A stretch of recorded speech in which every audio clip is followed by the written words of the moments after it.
Friends, പുതിയൊരു വീഡിയോയിലേക്ക് എല്ലാവർക്കും സ്വാഗതം. സൂര്യ വിചാരിച്ചതുപോലെ പത്മയെ കൊണ്ട് ചെക്കിൽ ഒപ്പിടിപ്പിക്കുകയാണ്. അതോടുകൂടി പത്മ തോറ്റു എന്നാണ് സൂര്യ കരുതുന്നത്. പക്ഷേ പത്മ തോറ്റു കൊടുക്കാൻ തീരുമാനിക്കുന്നില്ല. പത്മ എല്ലാവരെയും ഞെട്ടിക്കുന്ന ഒരു തീരുമാനം എടുത്തിട്ടുണ്ടാവും.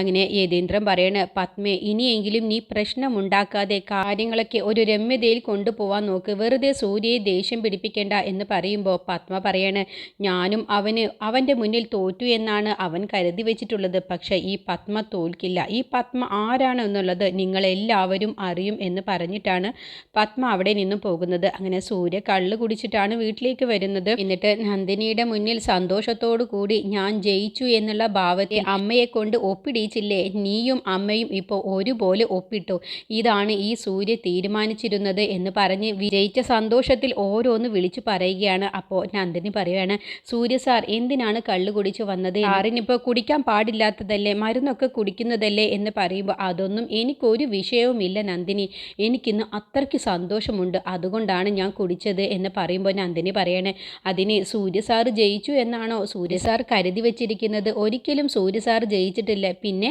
നീ എന്താ പറഞ്ഞു വരുന്നത്? അതെ, പത്മ മേഡം സൂര്യ സാറിന് താന്നു തന്നു എന്നേ ഉള്ളൂ.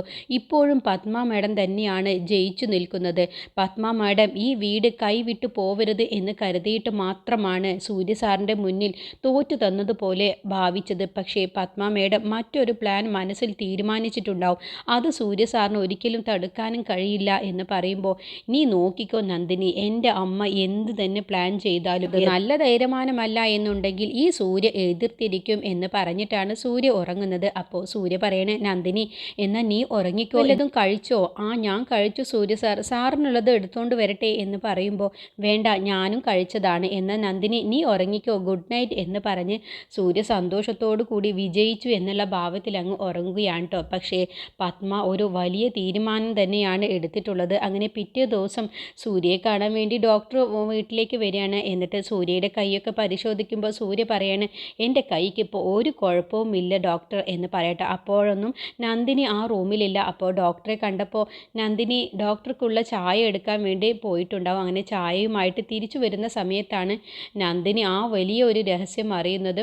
സൂര്യയോട് ഡോക്ടർ പറയുന്നുണ്ട്, നിൻ്റെ കൈക്ക് ഇപ്പോൾ ഒരു കുഴപ്പവുമില്ലല്ലോ, അതുകൊണ്ട് ഇനി കെട്ടഴിക്കാം എന്ന് പറയുമ്പോൾ, അയ്യോ അങ്ങനെ പറയല്ലേ ഡോക്ടർ, എനിക്ക് കുറച്ചുകൂടി കാര്യങ്ങൾ ചെയ്യാനുണ്ട്, അതുകൊണ്ട് എൻ്റെ കയ്യിലെ കെട്ടഴിക്കരുത്, എൻ്റെ കയ്യിലെ മുറിവൊന്നും മാറിയിട്ടില്ല എന്ന് തന്നെ പറയണം, എൻ്റെ കൈക്ക് ഇപ്പോഴും നല്ല വേദനയാണെന്നുള്ളതും നിൻ്റെ കൈ ഇപ്പോഴും സുഖപ്പെട്ടിട്ടില്ല എന്നുമാണ് എല്ലാവരോടും ഡോക്ടർ പറയേണ്ടത് എന്ന് പറയട്ടെ. അത് കേട്ടും കൊണ്ടാണ് നന്ദിനി വരുന്നത്. അതോടുകൂടി നന്ദിനിക്ക് കാര്യം മനസ്സിലാവാണ്, സൂര്യ അപ്പോൾ അഭിനയിക്കുകയാണെന്നുള്ള കാര്യം. അപ്പോൾ അതിനൊരു തെളിവായിട്ട് എല്ലാ ദിവസം സൂര്യയ്ക്ക് ഒരു കോള് വരുന്നുണ്ട്, അതും വിവേകിൻ്റെ കോളാണ്. അപ്പോൾ സൂര്യ ഇതുവരെയും തേടി നിരന്നിരുന്ന ഒരു ഫ്രണ്ടിൻ്റെ നമ്പർ കൊടുക്കാൻ വേണ്ടിയിട്ടാണ് വിവേക് വിളിക്കുന്നത്.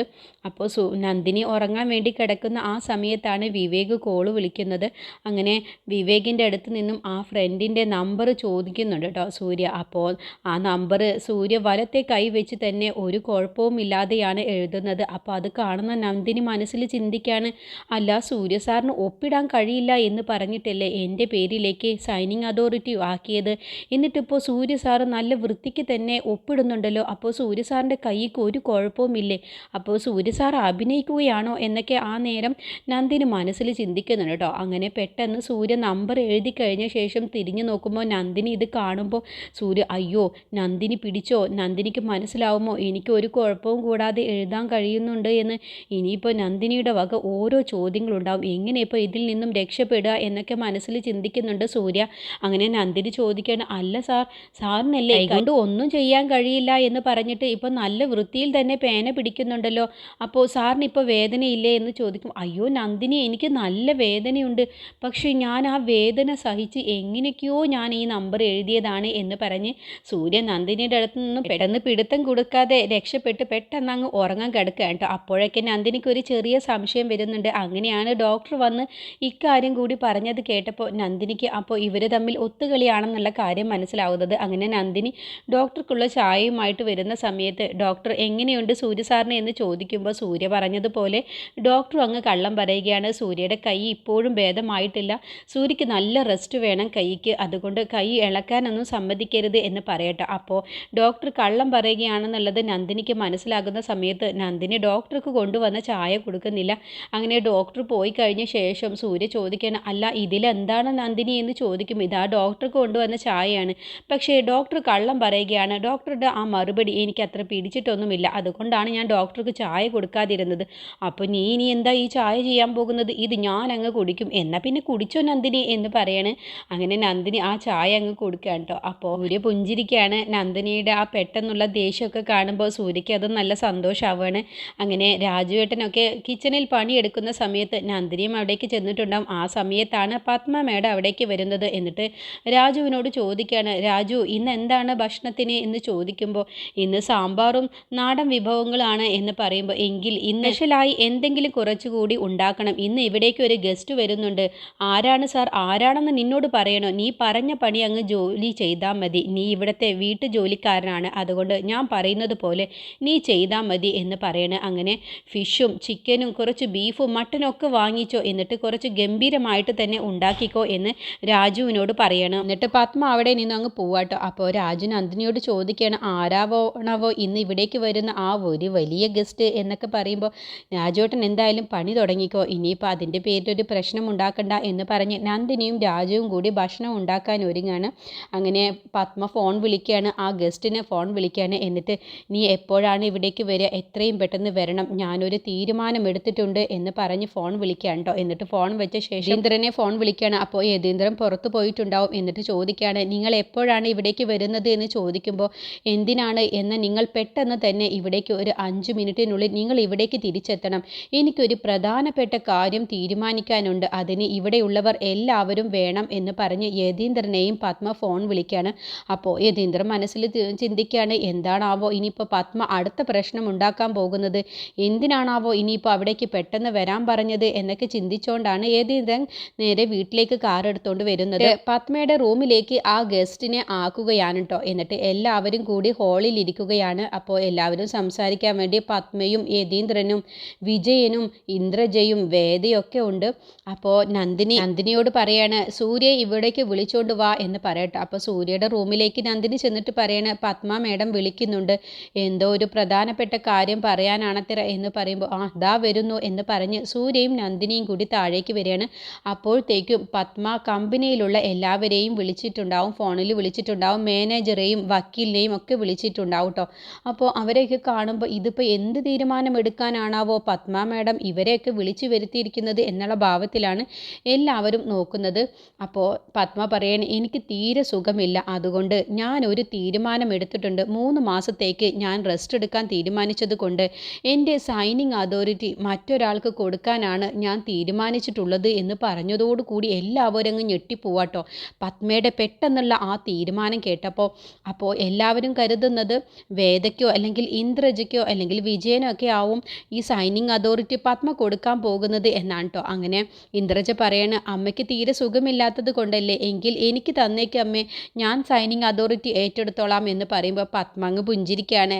നിനക്കോ എന്ന് ചോദിച്ച്. അപ്പോൾ വേദ പറയണ, അമ്മേ എന്ന് എനിക്ക് തന്നാൽ മതി, ഇപ്പോൾ ഇവർക്കെല്ലാവർക്കും ഓരോ ജോലിയുണ്ടല്ലോ, ഞാനല്ലേ അമ്മയുടെ ചെറിയ മോള്, അതുകൊണ്ട് എനിക്ക് തന്നാൽ മതി എന്ന് പറയുമ്പോഴും പത്മ അങ്ങ് പുഞ്ചിരിക്കാൻ കേട്ടോ. അപ്പോൾ വിജയൻ പറയണേ, ആൻറ്റി ഇവരെ എനിക്ക് തന്നാൽ മതി ആൻറ്റി, ഞാൻ തന്നെ സൈനിങ് അതോറിറ്റി ഏറ്റെടുത്തോളാം, ഏതായാലും കമ്പനിയിലേക്ക് എല്ലാ ദിവസവും ഞാൻ അവിടേക്ക് പോകുന്നതല്ലേ എന്ന് പറയുമ്പോൾ പെട്ടെന്ന് പത്മ പുഞ്ചിരിച്ചുകൊണ്ട് രാജു ഇവിടേക്ക് വാ എന്ന് പറഞ്ഞതോടുകൂടി രാജു അങ്ങ് അന്തം വിടുക കേട്ടോ. രാജുവിനാണ് സൈനിങ് അതോറിറ്റി കൊടുക്കുക എന്നുള്ള ഭാവത്തിൽ. അപ്പോൾ രാജു പറയണേ, അയ്യോ മാഡം എനിക്ക് നേരെ ചൊവ്വേ ഒപ്പിടാൻ പോലും അറിയില്ല എന്ന് പറഞ്ഞപ്പോൾ പത്മ പറയണേ, രാജു നിന്നോട് ആദ്യം ഞാൻ പറഞ്ഞ ജോലി നീ അങ്ങ് ചെയ്താൽ മതി എന്ന് പറയണേ. എന്നിട്ട് പത്മയുടെ റൂമിലെ കതക് തുറക്കാൻ വേണ്ടി പറയണേ, അവിടെ ഒരു ഗസ്റ്റ് ഇരിക്കുന്നുണ്ട്, ആ ഗസ്റ്റിനോട് ഇവിടേക്ക് വരാൻ പറ. അത് കേട്ടപ്പോൾ എല്ലാവരും അങ്ങ് ഞെട്ടിപ്പോവാണ്. ഗസ്റ്റോ എന്നുള്ള ഭാവത്തിൽ, ഇതുവരെയും ഞങ്ങളാരും കാണാത്ത ഗസ്റ്റ് അമ്മയുടെ റൂമിൽ ആരാവും എന്നുള്ള ഭാവത്തിലാണ് എല്ലാവരും നോക്കുന്നത്.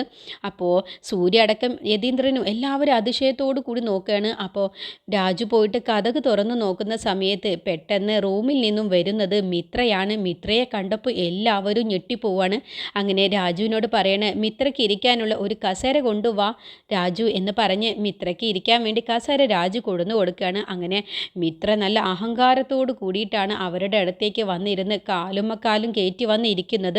അപ്പോൾ ഈ പത്മയുടെ തീരുമാനം, പത്മയുടെ സൈനിങ് അതോറിറ്റി അത് മിത്രയ്ക്ക് കൊടുക്കാനാണ് കേട്ടോ തീരുമാനിക്കുന്നത്. അതോടുകൂടി ഇന്ദ്രൻ ചോദിക്കുകയാണ്, എന്താണ് പത്മ നീ കാണിക്കുന്നത്? എന്തിനാണ് ഇപ്പോൾ മിത്രയ്ക്ക് നിന്റെ സൈനിങ് അതോറിറ്റി കൊടുക്കുന്നത്?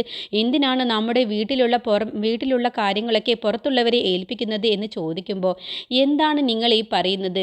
എൻ്റെ വീട്ടിലെ എൻ്റെ കമ്പനിയിലെ പുറത്തുള്ള ഒരാൾക്ക് സൂര്യയ്ക്ക് കൊടുക്കാമെങ്കിൽ പിന്നെ എനിക്കെന്താ? എൻ്റെ സൈനിങ് അതോറിറ്റി ആർക്ക് വേണമെങ്കിലും കൊടുക്കാമല്ലോ. നീ എന്താണ് പത്മ ഈ പറയുന്നത്? നമ്മുടെ വീട്ടിലെ അംഗമല്ലാത്ത മറ്റൊരാൾക്ക് എന്തിനാണ് കൊടുക്കുന്നത്?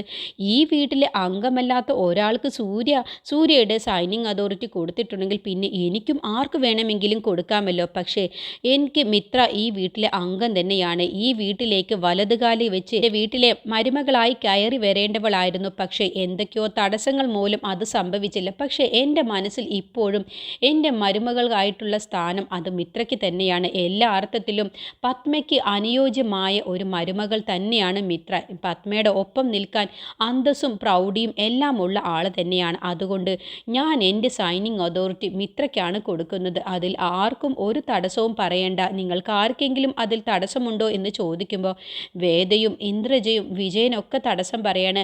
ഞങ്ങൾക്കൊന്നും ഇതിന് സമ്മതമല്ല അമ്മേ എന്ന് പറയുമ്പോൾ, നിങ്ങളുടെ ഒന്നും സമ്മതവും അനുവാദവും എനിക്ക് വേണ്ട. എൻ്റെ കമ്പനിയിൽ ആർക്കാണ് എനിക്ക് സൈനിങ് അതോറിറ്റി കൊടുക്കേണ്ടത് എന്നുള്ളത് എനിക്കറിയാം. നിങ്ങളാരും ഇതിൽ തീരുമാനമെടുക്കേണ്ട.